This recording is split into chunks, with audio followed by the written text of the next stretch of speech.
আসসালামু আলাইকুম। ২৬শে মার্চ আমাদের লাল সবুজের মহাকাব্য। লক্ষ প্রাণের বিনিময়ে অর্জিত এই স্বাধীনতা আমাদের শ্রেষ্ঠ উপহার নয়, বরং ত্যাগের এক বিশাল স্বাক্ষর।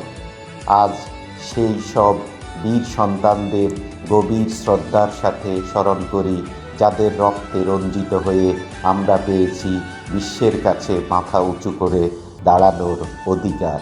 স্বাধীনতা শুধু পাওয়ার আনন্দ নয়, এটি ধরে রাখার নিরন্তর লড়াই।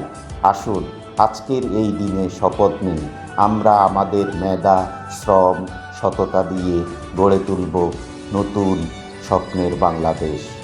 সবাইকে মহান স্বাধীনতা দিবসের আন্তরিক শুভেচ্ছা এবং সকল বীর শহীদদের প্রতি রইল বিনম্র শ্রদ্ধা।